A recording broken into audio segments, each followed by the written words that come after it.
Welcome back, everyone, to Full Circle Florida. The NFL season is finally here, my favorite time of year, and they are friends of the show with their own show. You hear them every morning, Monday through Friday, 6 a.m. to 9 a.m. on 95.3 WDAE in Tampa or anywhere on the planet if you download the iHeartRadio app.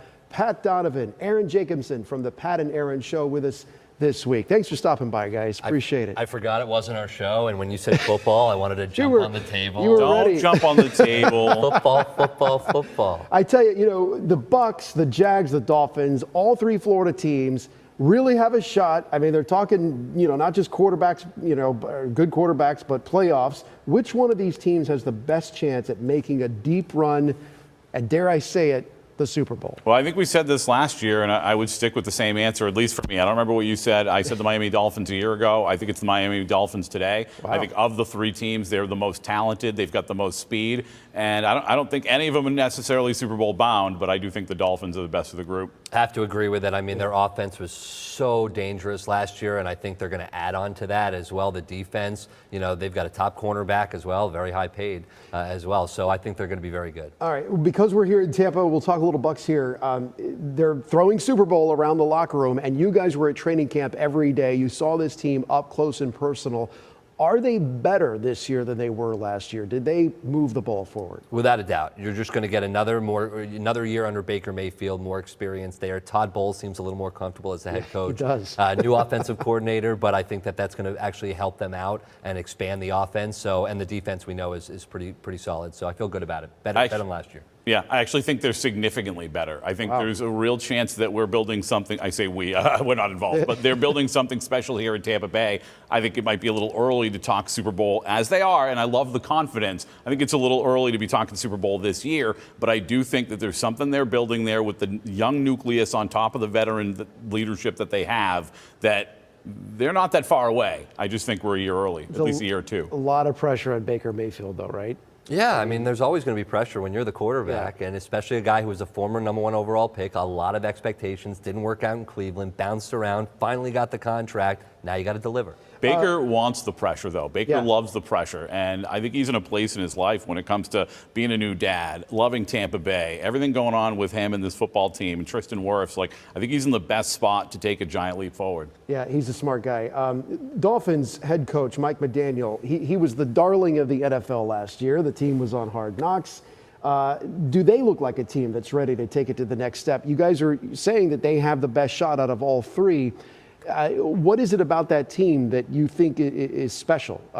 They ran into the Kansas City Chiefs in Kansas City, and you got to be able to go through that, it seems, to get there. They remind me of the Rams when the Rams won the Super Bowl. Energetic, young, energetic coach. The players love him. And I think when you have a star quarterback like they do with Tua, you need that confidence from your quarterback. And we've heard from Tua recently, and it wasn't a very glowing experience that he had for his former head coach. Right. But you can tell that his new head coach, they've got a connection, and I think that goes a long way. McDaniel's a different cat. He coaches in a kind of a new generation approach to how you talk to players these days, that sort of partnership mentality. And you see it, and it's trending that way when it comes to younger coaches that really can connect with the players, right? Everyone saw how well it worked with Sean McVay. Now DeMeco Ryans, former players are getting that shot. DeMeco Ryans doing a fantastic job in Houston. You look to Detroit, what's going on there with Dan Campbell. The young coaches really can connect with players in a way that I think this generation of players kind of needs. I coach my son's flag football team, and you're very Mike McDaniel. Yeah, of course, right. And and my 10-year-old, who is the quarterback, of course, of the flag football team, said, I was watching the show Hard Knocks, and the way the coach spoke to Caleb Williams, the new rookie quarterback. He's like, Dad, that was interesting to me, because he said, he didn't criticize him when he made a mistake. He said, hey, I just want to know, what are you seeing there? Yeah. And it's like a new way of communicating, and I think we're seeing it in a lot of different respects, but particularly in NFL film rooms, where it's kind of like, the old school of yelling at players. It's like, no, bring them in and open their minds, and maybe you get more out of them in terms of that. All right, meanwhile, Jacksonville quarterback Trevor Lawrence, he led that team to the playoffs a couple of years ago. Last year, they missed the playoffs. Their head coach, Doug Peterson, he's won a Super Bowl with the Eagles. What do you think is missing with the Jags? They seem to be a team that's kind of doing the two-step a little bit. I think they just need to stop turning the ball over. I mean, it always starts with the quarterback, right? We always talk about this. And Trevor Lawrence, he just got paid a lot of money. Now you have to deliver for your team. And last year it didn't really work out. They brought in a receiver like Calvin Ridley, thought that would help out.